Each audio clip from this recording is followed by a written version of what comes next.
తన సమర్థత రాజకీయ అనుభవంతోనే నవ్యాంధ్ర అభివృద్ధిలో దూసుకుపోతోందని సీఎం చంద్రబాబు నాయుడు అన్నారు. ప్రపంచంలోనే అమరావతిని అత్యుత్తమ స్థానానికి చేరుస్తామన్నారు. పట్టిసీమ నిర్మాణంతో రైతుల జీవితాల్లో వెలుగులు నింపామన్న ఆయన ప్రాజెక్టులను అడ్డుకునేందుకు జగన్ చేయని ప్రయత్నం లేదన్నారు. కేసీఆర్ మోదీల సాయంతో తిరిగే ఫ్యాన్ రాష్ట్ర ప్రజలకు అవసరమా అంటూ ప్రశ్నించారు. ఈయనకంటే కేసీఆర్ ఆయనకు హైదరాబాద్ మనమే గిఫ్ట్ గా ఇచ్చాం. బంగారు గుడ్డు పెట్టే బాతునిచ్చాం. ఈరోజు దాని ఇమేజ్ కూడా దెబ్బతీస్తూ మనం అమరావతి కడితే హైదరాబాద్ మీద కాంపిటీషన్ అవుతుంది, పోటీ అవుతుందని భయపడుతున్నాడు. ఇప్పుడు చెప్తున్నా నేను, అమరావతి హైదరాబాద్కే కాదు, బెంగళూరుకే కాదు, ఇండియాలో ఉండే నగరాలకు కాదు, ప్రపంచంలోనే 5 అగ్ర నగరాల్లో ఒక అగ్రనగరంగా ఉంటుంది.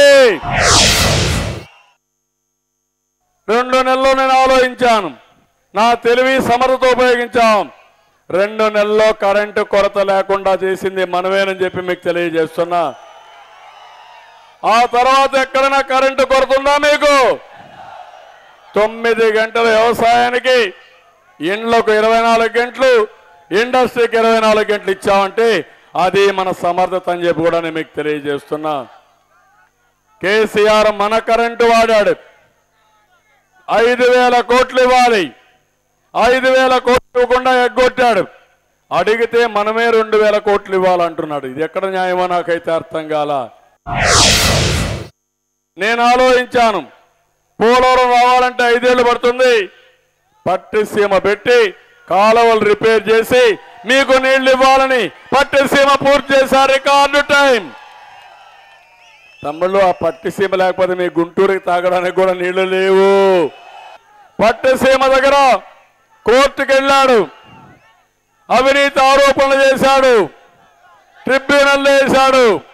ఒకటి కాదు, కడాన కడుపు గాలిపోయి నేను నీళ్లు తీసుకొస్తే పోలవరం కుడి కాలువకు గండి కొట్టిన మహానుభావుడు ఈ జగన్మోహన్ రెడ్డి. అలాంటి మనస్తత్వం ఇతంది. ఎయిర్పోర్ట్ డెవలప్ చేశాం, స్మార్ట్ సిటీలకు ముందుకు పోయాం, గ్రామంలో బ్రహ్మాండమైన మౌలిక సదుపాయాలు చేసి ఈరోజు మనం ముందుకు పోయే పరిస్థితికి వచ్చాం. ఇది చూసి కేసీఆర్కి, జగన్మోహన్ రెడ్డికి, మోడీకి బెంబేలు ఎత్తున్నారు. మోడీ కరెంట్ ఇవ్వకపోతే, కేసీఆర్ స్విచ్ ఆన్ చేయకపోతే ఇక్కడ ఫ్యాన్ తిరగదు తమ్ముళ్ళు. ఇది వాస్తవం. మీరు అలో చేస్తారా అని మిమ్మల్ని అడుగుతున్నా. ఇలాంటి ఫ్యాన్ ని ఏం చేయాలి? చిత్తుగా చిత్తగొట్టి ఆ ఫ్యాన్ శాశ్వతంగా పనిచేయకుండా చేసే బాధ్యత మీ అందరిపైన ఉంది.